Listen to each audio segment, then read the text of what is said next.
Hey YouTube friends, I think I've connected there. I'm trying to get my stream set up on IGTV, and then we'll be good to go for a Christmas Eve studio stream.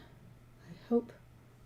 Sometimes I'm having connectivity issues today. I think I've connected there. I'm trying to get my stream set up on IGTV, and then we'll be good to go for a Christmas Eve studio stream. Wow, I don't know why this is playing the audio back to me. Connectivity issues today. Wow, something super jacked up is happening. Wow, I don't know why this is playing the audio back to me. That's extremely odd. Super jacked up is happening. I think, yeah, I don't understand why. Oh, I know. I think I have YouTube open in my browser, and so it's like streaming over there. Yes, that's it. Well, whoops. Okay. Figured that out, and now let me get the stream started on Instagram. And then we'll actually start this stream. Thank you for your patience. Letting my followers know that I'm live on Instagram. Hi, everybody. Great. Thank you for joining me for this Christmas Eve stream today. I decided that, you know, it's a holiday, or it's actually the day before a holiday, but I knew I was going to be working in my studio anyway, so I might as well just have this stream. And, you know, it's debatable how much we actually celebrate Christmas in this household, because Chris and I aren't terribly religious people. We have a tree, we have stockings, but you know, in even in the best of times, this would be a holiday when we would gather with family and friends, which is obviously not happening this year in person, but we will probably have a Zoom tomorrow with my mother and father.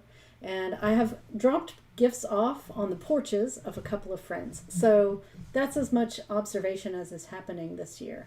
I'm wearing my black Santa hat, which Chris bought. He bought one for both of us, which is very sweet and silly, sort of matching holiday attire to express how much we really are not huge Christmas people. But he wore his, he bought them in the first place to wear his to a presentation that he was giving on a video conference at work earlier in the week, and thoughtfully got me one as well. I actually have owned a black Santa hat before in the past. I made one, I guess maybe 25, almost 30 years ago now, to wear when I was working as a DJ in a nightclub. And it was a goth club, so I wanted a black Santa hat. And it was very similar to this one, except it had gray fur instead of white fur here.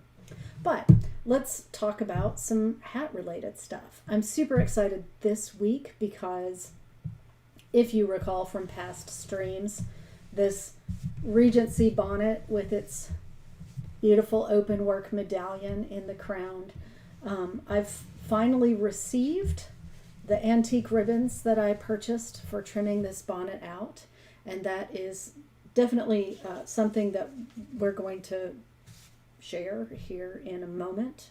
But before I move on to the bonnet and showing you these lovely antique trims that I received finally through the mail, I want to rewind to last stream. This 1940s flat felt hat was in progress, and I was talking about how I had stitched it together and done the top stitching that you see in these rows of top stitching to stabilize this fairly fragile cotton felt that it's made of. And I was talking about how to finish the edge of it here in a way that was not just raw cut. And I had decided to bind it with this synthetic leather binding, which I did so this week. And so I'm going to take off my festive hat here and try on this hat to show you. I'm so pleased with how it turned out. It's really like when I put it on right now without a period hairstyle, it's really reminiscent of like a giant sort of Minnie Mouse bow almost. You know, this hat, I still haven't found the research image that inspired this hat for me. But it's kind of, I think I mentioned last time, this is a sort of a school of millinery design that you see happening in the 1940s, where there's a close-fitting cap that sits on the back of the head, and then there's some sort of artistic crumple of material. Perhaps it's a bow, perhaps it's like a pseudo beret shape, but there's something happening at the forefront of the hat so that it you have your beautiful, you know, Victory roll curls or bangs, the giant Dita Von Teese curved bangs, or, you know, you have something happening here in the very front of the forehead with your hair. And then all of this crumpled frou occurs sort of in this halo area, and then it's very close fitting at the back of the head. So that was my inspiration with this, and that and the material, because this is an industrial felt that it came in a package as packing material, and it's a cotton felt that's composed of predominantly recycled blue jeans, because it's sort of got an indigo blue cast to it. But if you see the variegation throughout, the sort of heathered look of the felt, there's other types of cotton cloth that have been shredded and felted into this material. And this had, before I wired and bound it, I had pinned it into place and done 2 coats of sizing on the outside and 2 coats on the inside, which that's, you know, I'm not satisfied with the level of stiffening that has imparted. And I think that post-pandemic, when I can return to my workspace at the theater on site in Chapel Hill, I will probably do 2 or 3 coats outside and inside of the liquid paint on sizing that is solvent-based shellac. Essentially, it's shellac that's thinned with solvents. And that's probably what I will do in order to get the kind of stiffness that I really want to have for this. But right now, this is fine because I'm not leaving the house. I'm not going to wear it to an event. And even if I did, it's not taking a beating. It's sitting on my head. And I want to show you in terms of finishing. So there's a wire all along this edge, which I have bent into this sort of swooping M shape. And then in thinking about what it looks like from the back, and not wanting it to, like, just wanting there to be some sort of like little feature of trim back here, I found this excellent vintage button here. I found this in, I have a tray of exciting little bits and bobs in my millinery studio. Well, actually, it's in the very next room. It's not in this part, since my millinery studio sort of spans the whole upstairs of our house now. It's in the next room, where my sewing machine is. And that tray has pieces of like broken vintage jewelry, like brooches where the pin backs come off of it, buttons, particularly shank buttons from previous eras that have interesting decorative elements to them. And that's what this button is. So if you can see that this button has ridges cut into it, well, not cut, it's probably molded into it, but it has these stripes of ridges. And I thought that was an aesthetic motif that sort of repeated the ridges and stripes of the top stitching throughout the structure of this hat. So I put it back here to really just mask the area where there's a giant tack stitch through and through all layers of this hat to keep it folded back in this position that I want it to stay in.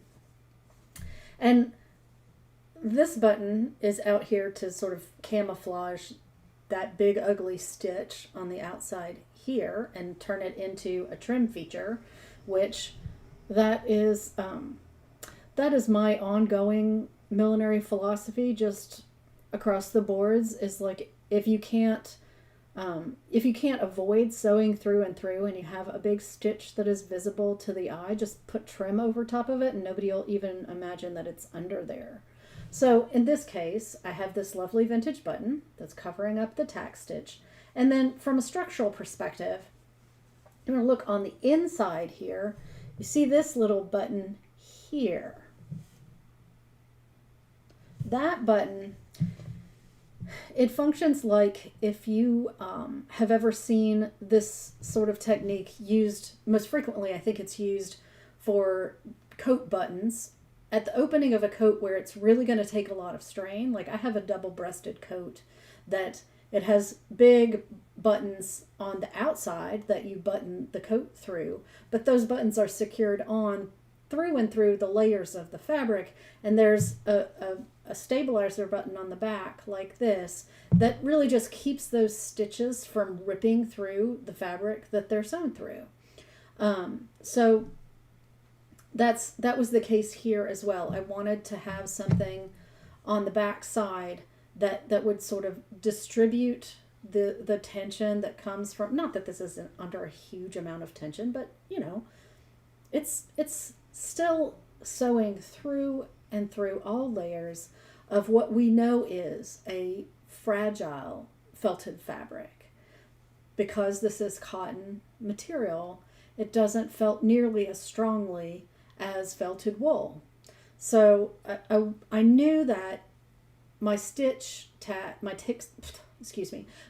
stitch was going to be difficult to keep it in place without just ripping through the fragile felt, unless I had something on the inside to just distribute that tension of the stitch a little bit. Like I suppose if I were to just tear this apart, it would probably just pull this button all the way through the felt, but this is a decorative hat. It's not taking that kind of wear and tear. I suppose I can imagine a theatrical context where you would have a hat like this and, you know, maybe somebody tears it off her head and flings it across the stage every night to indicate that she's PO'd about something. Maybe then I wouldn't have chosen this material to make this hat, rather than be worried about the structural stability of my button trim. But so that completes this hat.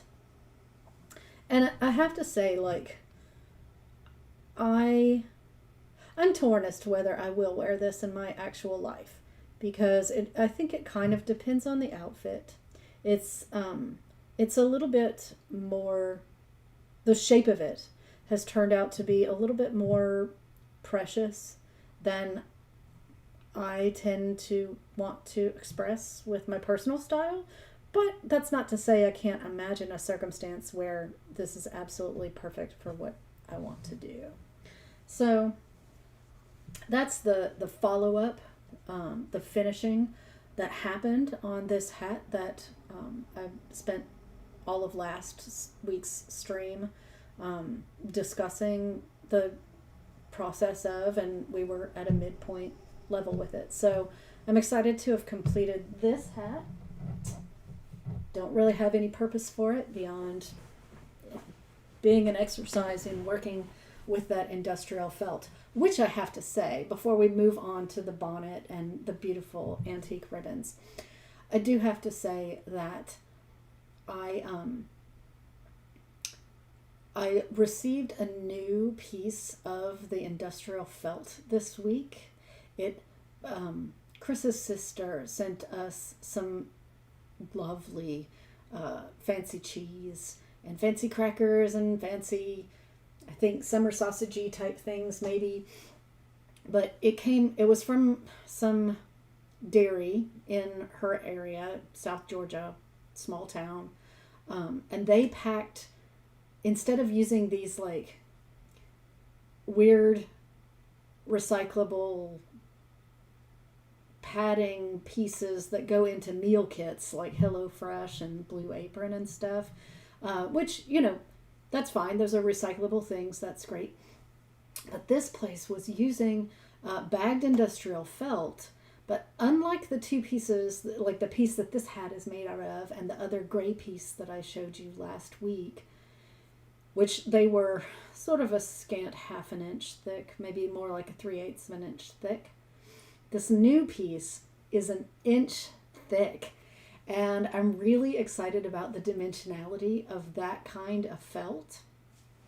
Now I haven't really come up with an idea for what I want to do with it in a millinery context, because it is so thick that I cannot put it through my domestic machine. And I know from this blue hat back here that I will want stabilization stitches to control the disintegratability of that cotton industrial felt. And I know that once I'm able to access on a regular basis my studio at the university and the theater, I have a sewing machine there that I know would be able to sew this inch thick stuff. It's a walking foot machine, and it's normally set up to sew leather, and I use it a lot in in armor construction. We use it in my masks and armor class, which is where that misspeaking came from. And I have put all kinds of things through that machine, and it works like a dream. Like vegetable tanned leather. I see somebody has joined somebody new on Instagram, Yolanda Torres. Hello, welcome. I'm just talking about this piece of industrial felt. Before I move on to my bonnet, I was talking about this piece of industrial felt that I've just acquired, that it is similar to the industrial felt that I used to make this 1940s flat felt hat reproduction, but it's thicker. It's an entire inch thick, and I believe that I can sew through it with the walking foot machine that I have at work, because I've sewed vegetable tanned leather, which is a very rigid tanning process. It came, or the type that I've sewn with it before, is about 1/4 of an inch thick, and it handled that just fine. And I even, some years ago, I was making these large masks that were based on Aboriginal masks worn by tribes people in Australia, where they're really long. Like here's how big your face is. Well, this mask is about 3 feet long, and for that we put those through this sewing machine. Hey, welcome. There's more people showing up on Instagram. If you celebrate, happy Christmas Eve. Thanks for joining me in my studio stream. And I'm talking about these giant Aboriginal masks that we made them. The original shape was cut out of sonotube, which, if you're not familiar with sonotube, it's sold at hardware stores and places like Home Depot and Lowe's. And you use it, it's like a giant toilet paper tube. It's a cardboard tube, but it's like embraceably large in diameter, and you fill it up with concrete to make bollards that keep people from driving into an area where there's a bunch of pedestrians. We bought the sonotube not to do that, but to cut pieces of it to have these large curved shapes that looked like the curve of tree bark, which is what I theorized that the original masks were made out of. And so we cut our sonotube, and I put it through this walking foot sewing machine. So I'm pretty sure I can rely on it. to sew my 1-inch industrial felt that I received this week. Now I just need to decide what I'm going to do with it in terms of millinery. But that's all, backstory. Like, that's me finishing up the telling you the updates on the hat that we started last week, which is now finished. But this week, what I'm super excited to get started on doing is I received, finally, in the mail, I received these antique ribbons, which I ordered. I really thought they were going to be here for last week's studio stream, but I didn't anticipate the extreme level of postal service delays we were going to experience here in the U.S. So they did not make it in time for last week's stream, but they got here yesterday, I believe. And so I've begun thinking about how I will trim out this bonnet, which has been in process for weeks and weeks here. And if you've been around that long, you've seen this thing go from a hank of straw braid and this cool open work medallion on the tip of it that I salvaged from an otherwise somewhat wrecked vintage straw hat, reclaimed it and integrated into the structure of this bonnet. And now I have all these great ribbons that I'm hoping to use, that I will use to trim this out, because this bonnet, if you recall, let me get my research image. This bonnet is sort of an exercise that I began to illustrate for my graduate students in millinery at the time, how spiral straw construction happened. This is my research image. This is a extant hat that survived from the Regency period. This I got this from an auction site, and this has been my reference image that I kept looking back to.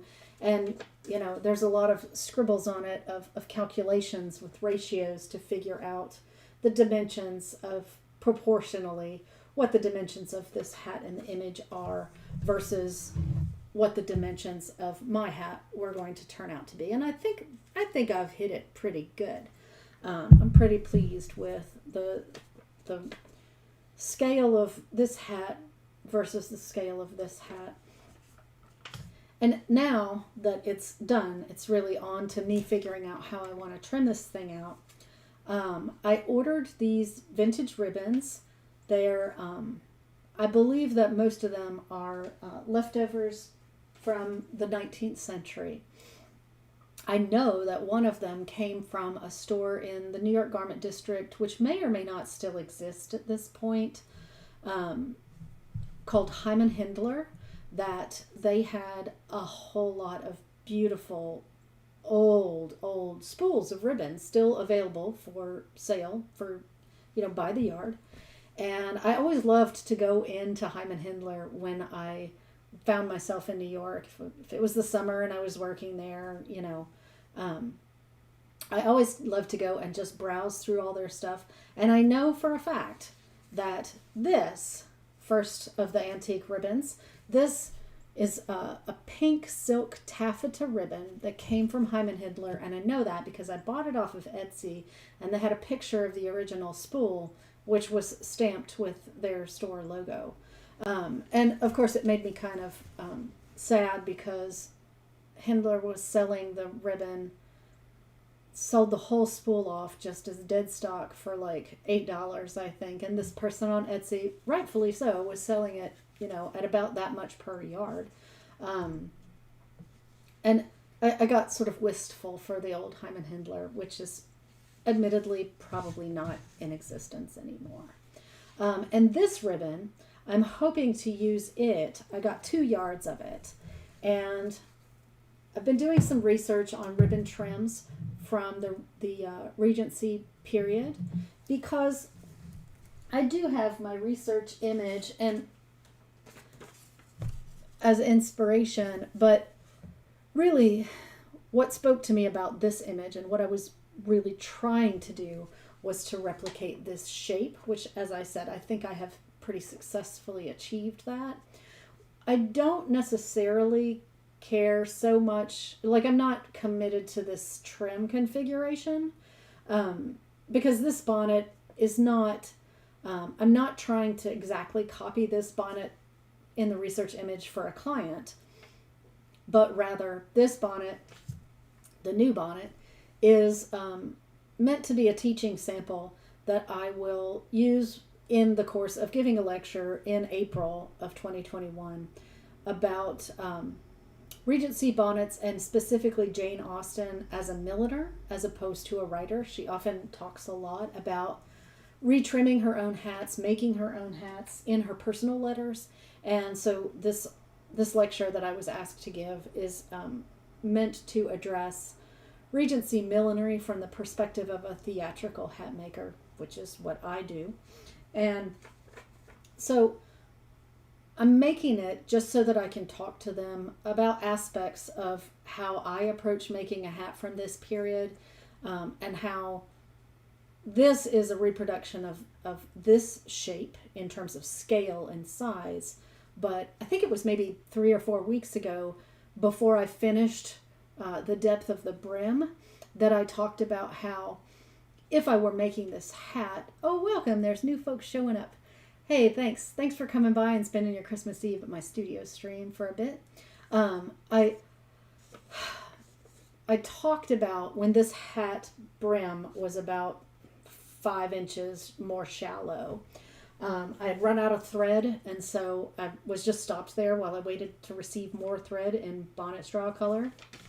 But I talked about how if I were making this for the theater, let me put it on my head so you can't see me at all, right? If I were making this for the theater, I would have stopped this brim about right here so that the stage lights could reach the face of the person who was wearing it. Or I would have flared the brim out so it was more kind of like a sun hat with the back cut out of it, you know, that the side profile there'd be a sharp angle between where the crown comes down and then the brim flares out. I don't have to do that for this, since I'm really just creating it for this lecture. And in fact, I probably will talk about how this is a copy of a bonnet from the period that would never show up on any stage, any adaptation of a Jane Austen book for performance, because the lighting could the nature of the bonnet brim, it's meant to shade the face. It's meant to keep you from getting exposed to sun. So you can't really light that unless I guess you could light it from below and then they would look very creepy, but that's not going to happen. Well, I should say that's not going to happen. I guess there is that whole Pride and Prejudice and zombies thing. So maybe in a creepy iteration, that would be a way you could do it. But it's moot here. And this taffeta silk ribbon that I have acquired, you sort of got a sneak peek there of how I want to use it. And looking at trim of bonnets of this time period, this configuration of it going over the top of the head here, where the crown joins to the brim, and that becoming what ties the bonnet onto the wearer's head, I think I want to use this that way. Now, whether I found a really good research image of one where it was just flat like this, like it was as if a length of ribbon just sort of blew by and landed on the bonnet, and there it was, which I like that. I'm not sure. This is a 2-yard length of ribbon, so I could use a little bit of it to create a couple of ribbon loops on the crown of the bonnet here somewhere as an element of decoration, and still have long enough pieces for it to function as ties. So that's something I'm going to be determining. But let's look at the other ribbons that are going to be part of this bonnet trimming, because I don't think I'm going to go with this configuration of a sort of a a flower ornament very low on the hat over by where basically your tie comes down. In looking at fashion plates from the Regency period, something that I noticed that struck me about most of the ones I was looking at is that rather than this low side location of trim, which feels very contemporary to me. I mean, obviously it's not, because this bonnet is that old, unless it got retrimmed, sometime in the intervening years between the Regency age and now. But all of the bonnets, I can't say all, most of the bonnets that I found fashion illustrations from fashion publications of the time, if they had bows or flowers, it was located either at the top of the head, probably canted a little bit, not symmetrically right in the center, but maybe a little bit off to one side or the other, but definitely far up towards the top of the head. And some of them even had the trim or the flower up towards the top of the crown of the bonnet, which from a contemporary viewpoint feels very odd, like not necessarily imbalanced, but it's definitely a visual signature that would not have been my first guess on where to put my trim. Like, this feels very natural, but also very contemporary. And as I said, it makes me question whether this bonnet was in fact retrimmed later on in its life as a bonnet, since we know from Jane Austen's letters and other sources that women who were not wealthy enough to buy a new hat every season would often sort of DIY it and retrim their own hats. So, maybe this bonnet originally had these trim configurations of flowers and frou up at the crown of the head and up at the top of the crown of the bonnet, in fact. So, anyway, when I pin out my trim, that's something I'm going to be keeping in mind and thinking, of the period, is this really the place where this trim would go? And maybe it'll wind up in this sort of orientation, or maybe it'll wind up, up here, or even up here. We'll see. More ribbons, though. So the next ribbon that I have, this I only have a yard of. This is a very sort of opulent silk satin ribbon that it's a peach color, and it's a double-faced satin ribbon. And the person I bought this from, they already cut an angle into one side of it, which, thank you very much, person who did that, because I would have just done that anyway. So, fine. Oh, welcome. More folks joining us on Instagram and YouTube. Excellent. Thank you for spending part of your Christmas Eve with me. And if you don't celebrate, then thanks for spending part of your Thursday afternoon with me in my studio stream. So I have my pink silk taffeta ribbon and my peach silk satin ribbon. So I've got two different textures of ribbon, which I don't often design things. Like, usually the designer just gives me the trims because I'm a theatrical milliner. But when I am asked my design input, my taste, a variety of textures in the trim is something that I find aesthetically pleasing. So I like that I will have this shiny smoothness, and it's reflective, but the reflectivity of a taffeta is very different from the reflectivity of a satin. The way the light shines off a satin is just very different. And so, if I'm composing a bow of these things, which I may, if I have a couple loops of this satin and then a couple more loops, failing at dexterity today. If I have a couple more loops of this taffeta, you really get a level of an interesting variegation in what the light is doing to the different parts of this bow. This is a very makeshift bow, but you get the idea, hopefully. So that was, I ordered all these, not necessarily sight unseen, but they all came from vendors on Etsy that sell these antique ribbons as yardage.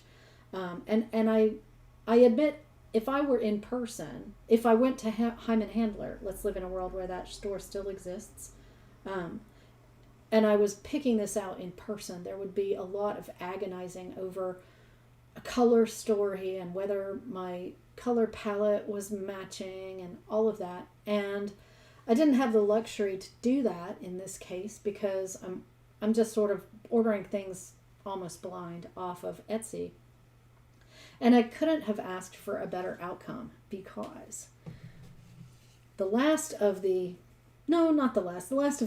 antique ribbons that arrived yesterday is this silk jacquard ribbon, which, if you can see this, it's a very, there's a floral and vine motif, and then there's some stripes, and these central stripes are peach, but in the floral motif, the flowers are pink and peach, which is partly why I chose the ribbons that I chose, hoping that when they showed up, they would match and this whole thing would be like a color story that makes sense together. And I don't know what I did to deserve this great good fortune, but they do all kind of, go together of a piece. So like when I look at the pink flowers of the jacquard ribbon with the pink silk taffeta, they match. And when I look at the pink stripes of the jacquard ribbon and the pink satin and the peach satin, they all just work together so perfectly. So I'm thinking now that this will all sort of come together in some singular concentration of ribbons and possibly the flowers that I generated a few streams ago, into where it's located on this. I'm probably going to pin out a version today and then let it sit here, as is my custom, where I pin out a trim story on the hat and I let it sit there for a few days, and then I decide whether I want to move it around or whether that feels right to me. And I do this even when I'm working on site in the theater. There it's more a case of like I often have to figure out some sort of trim configuration that I then ask the designer for input on. I mean, some designers are very involved in wanting to be part of millinery decor, and I've had some designers that they'll pin it out exactly like they want it, and all you do is just stabilize it. Well, in that case, usually what I do is delegate it to an assistant to stabilize it because it is already what it needs to be. But often I do work with designers where they don't have, where they want to delegate the trim placement and conception to me as an experienced milliner. It's something that they just trust me to be able to do while they have to worry about things that they can't delegate.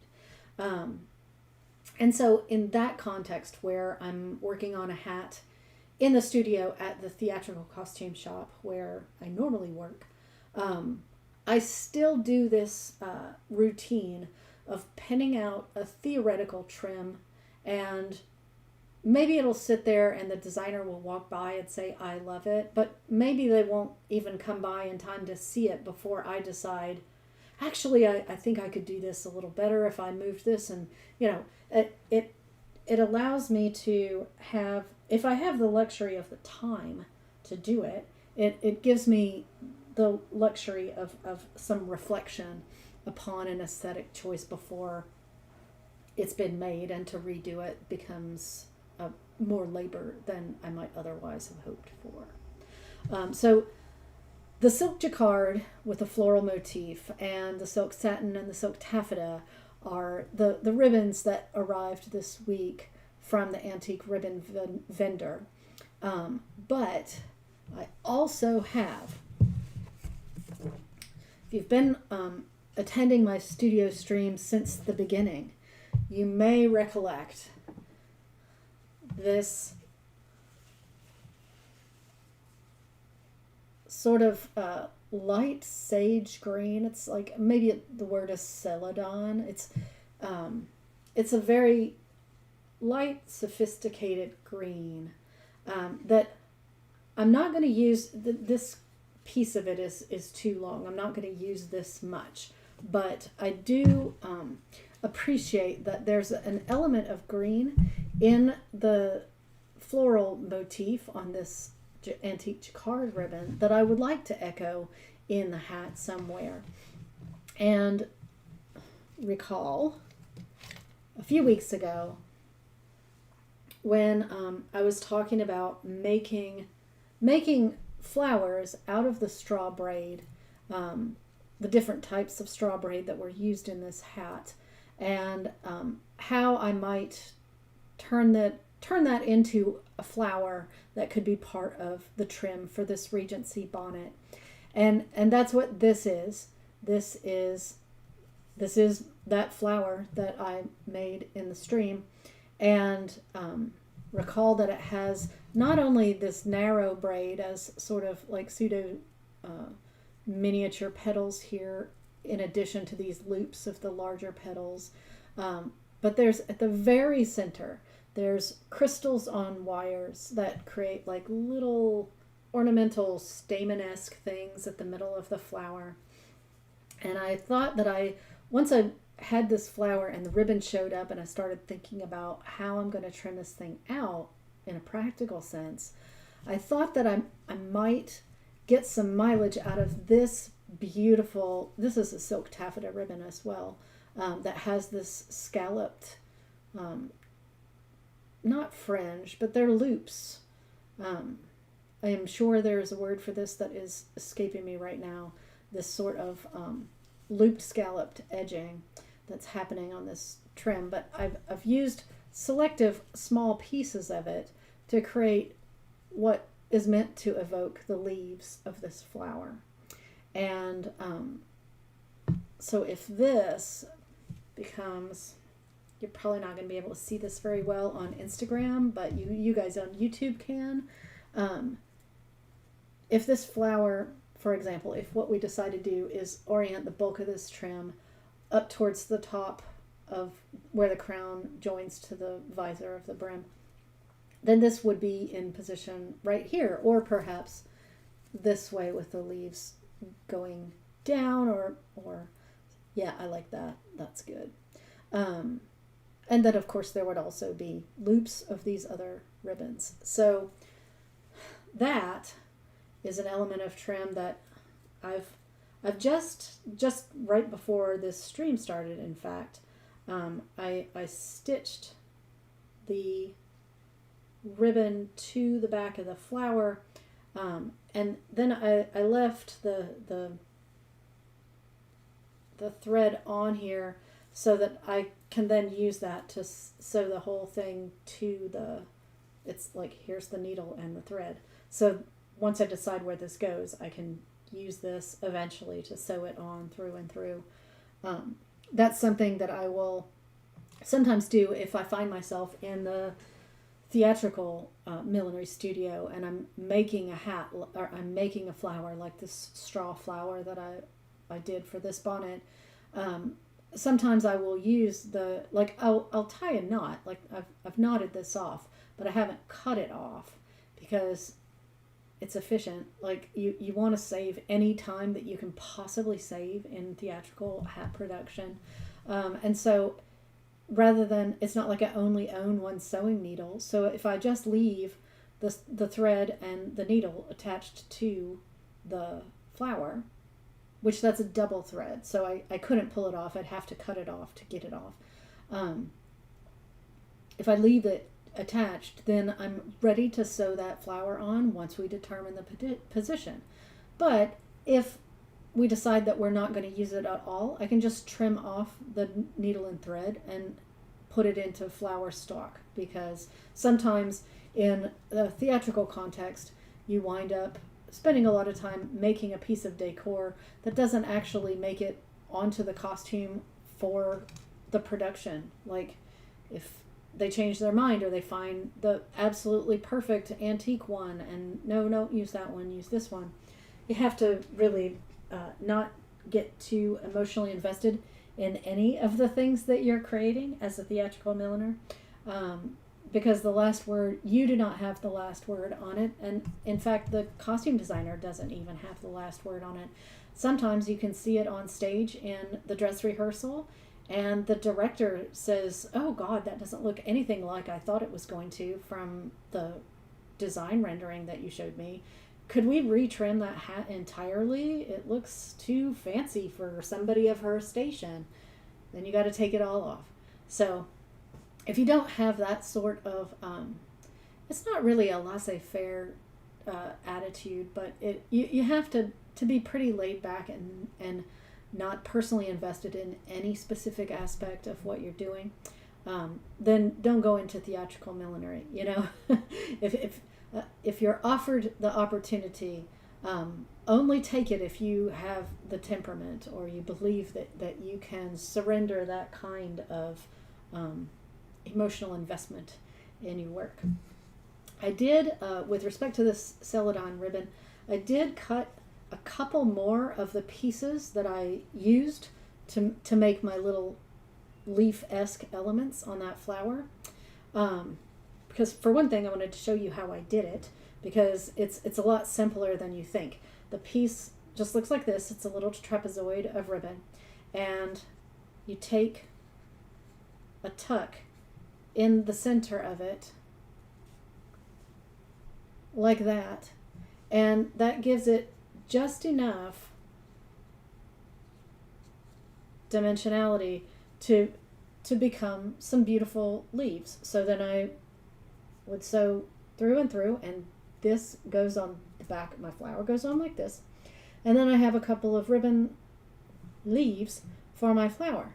And in fact, you know, this flower is made out of straw braid, using principles though of making these types of flowers out of ribbon. So, you know, sometimes maybe you're making a flower and the whole entire thing is actually composed of ribbon.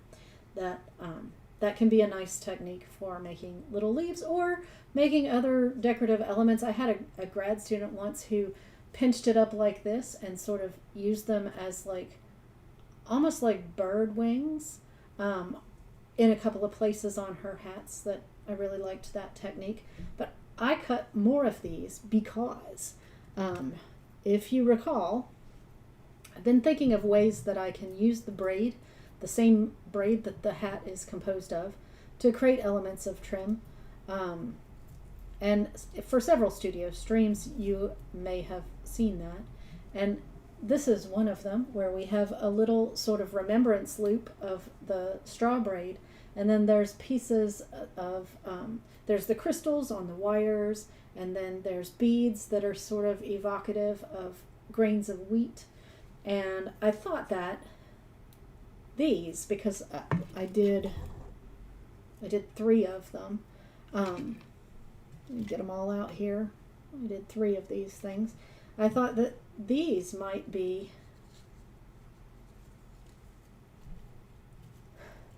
nice decorative elements backed with this green ribbon like this, and then placed somewhere on the bonnet, in that wherever I decide to concentrate the majority of the trim, either they're a part of that, or perhaps there's one that's somewhere else on the bonnet to just counterbalance this giant focus of trim. So I'm thinking that I'm going to make this type of ornament from all 3 of my little memory ribbon decor bits, and then pin this all out. I did also, I made this larger remembrance ribbon of straw back when I had to take this much straw, 3 rows of it, off of the bonnet. And there was a point in the process where I went too far and I needed to remove 3 rows and reorient how I was laying the braid in. And I pulled the 3 rows off as a unit and kept them with the intent of doing something like this with them. And I thought about taking this, like right now it's this sort of remembrance ribbon configuration. But I thought about taking this and trimming bits of the ribbon into a similar sort of trapezoid, and using it in the same way that I'm using the green ribbon as a decorative element. I think for this bonnet and for the way that I've decided to trim it out, I think that this specific ornament, this triple row remembrance ribbon shape, is the dimensionality is not, it's a little gauche and it's a little contemporary for what I'm going to do with this bonnet. So this will not stay this way. I will either, or, maybe I'll keep it and use it on some future hat or something else. I don't know. But if I do anything with this, I will be taking it out of this configuration and then cutting up some element of this sort of triple row of braid into something else that is ornamental. We're at 3 minutes, or we're at 10 minutes until the end of the stream. Last week I went a half an hour over. Can you believe that? I almost, I got so caught up in talking about, I was so excited about this crazy flat felt 40s hat that I had done. I was so excited about the progress that I was making on this thing, that I guess I had a lot to say. There were a lot of really vocal people in the chat that day as well, which I see that there are many of you watching.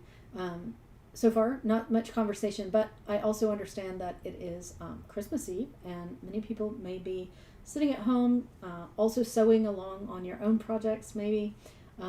I know that there are a couple of you that like to join me just as background while you're crocheting or making your own millinery. So I went so far over last week that I set an alarm this week. So the most I could go over is quarter of an hour. But now that I've noticed, there's 9 minutes left to the scheduled stream, I'm going to try to stay on track with that, just because, it's not really a holiday day for me so much. I have a big break in between, the end of last semester. My millinery students completed all of their work before the Thanksgiving holiday here in the U.S., and their grades had to be in. I've been done with that class ever since then, and now from a teaching perspective, I'm focusing on digitizing, turning my spring class into an online asynchronous class, which in spring I'm not teaching millinery. The class that I'm teaching in spring is dyeing and surface design, which is, you would think that would be a huge challenge to turn into an asynchronous online class, and it is more challenging than millinery, but I hope I don't come to eat my words on this, but I'm not finding it as challenging as I thought I might initially, because our university has, so I teach graduate students, and all graduate student work is considered research, because our medical graduate students and our biological science graduate students, especially the ones in epidemiology and virology, they are working on COVID treatments and COVID vaccines, and they're very much involved in that type of work, which is obviously super necessary right now. But it does benefit the rest of us in the sense that we can't all be in the costume shop at the theater in the Department of Dramatic Art at the same time the way that we would be in non-pandemic times. But my graduate students can sign up for limited capacity access to use the equipment and the specialized equipment and tools that are there. So when I'm working on digitizing my dye class, I'm having in mind the fact that they'll be able to, only one person can use the dye shop at a time in terms of safe capacity regulations with respect to COVID. But that they can sign up and it's like, okay, you have access to the dye shop for 6 hours on Thursday afternoon. I'm not there to interject when I see that they're doing something that maybe is not the best choice or is definitely going to mess up what they're doing. But I have a colleague, Denise Wallace-Spriggs, and she was also my mentor. She was the first theatrical milliner that I assisted. And she also teaches in a graduate program the way that I do. She has a motto, I guess, that you learn best from your mistakes. And I have a hard time reining myself in when I'm on site and I'm working with my graduate students, because if I see them doing something and it's like, oh God, don't do that, that's going to mess up your whole process, I tell them, because it's sort of instinctual. Theatrically speaking, you don't really have time for a lot of mistakes in production. But in the graduate program, they don't have actors that they're trying to finish this project to wear for a show. They're just learning the process for the sake of learning it. And so that is one, I think, positive thing in terms of me and my propensity for trying to correct mistakes before they happen, is my students have been, I'm sure they probably wouldn't say that this is fortunate, but that they've been fortunate such that they can make what turns out to be a poor choice, and they can strategize, like, why didn't that work out?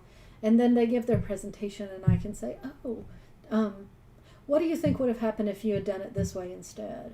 And then, it's like a light comes on and it's like, oh, that's off. Now that I think about it, that's obvious. I should have done it that way. And they remember it better.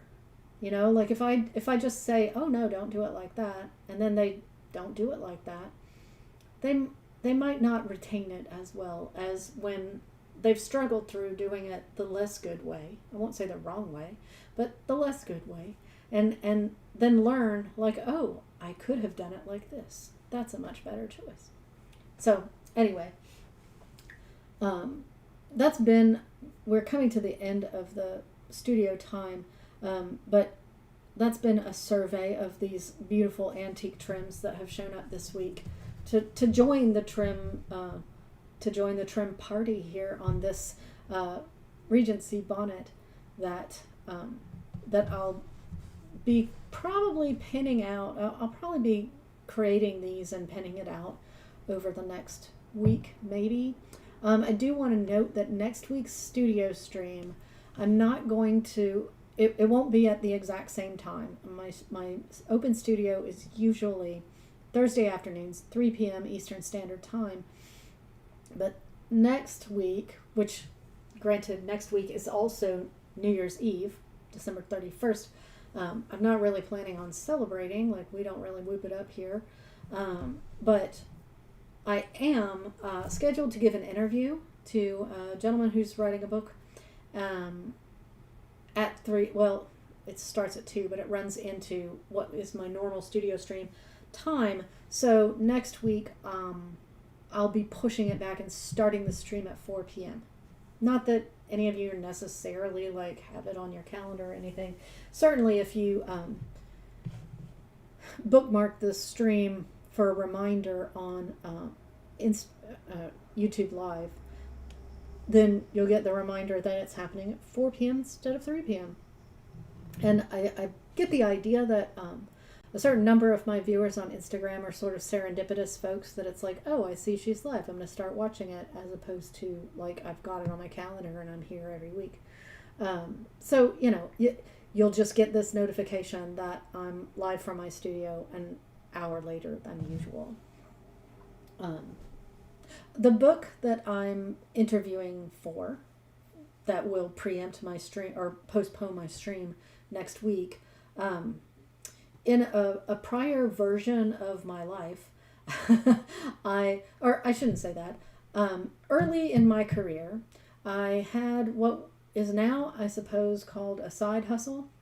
In order to make ends meet, I worked during the daytime as a costumer, typically like a stitcher or a first hand or a milliner's assistant. I wasn't necessarily in charge of everything, like I'm in charge of a craft department like I am now.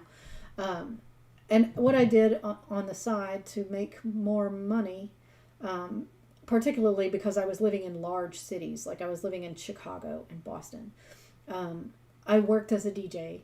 And it turns out, coincidentally, I wound up, this was like the 90s. So it was like internet famous in the 90s is still not very famous. But I was a successful alternative DJ at goth and fetish clubs in the 90s and the early 2000s. And this man that that's interviewing me next week, is writing or compiling an oral history of one of the nightclubs that I used to DJ at in Boston. So it's, I guess in thinking about it, it shouldn't come as a surprise to me, but I was the only female DJ on the rotating roster of DJs at the time. And so my unique perspective as a woman working in that field is he wants to include it in his book. And that's exciting. I liked being a DJ. I was actually pretty good at it. Particularly since you didn't have a computer that could do it for you. You had to hear how to beat mix. But anyway, we've come to the end of live studio time. Thank you so much for joining me on this Christmas Eve. Oh, I forgot to put my black Santa hat back on after I put on my weird 1940s crumple hat. But thank you for joining me this Christmas Eve for my live studio time, and perusing my antique ribbons with me that are going to be part of the trim on this antique bonnet. I thought I might get to the point where I was stitching some of it on, but as usual with these studio streams, like I have big goals and I almost never get to do as much things as I think I'm going to be able to do.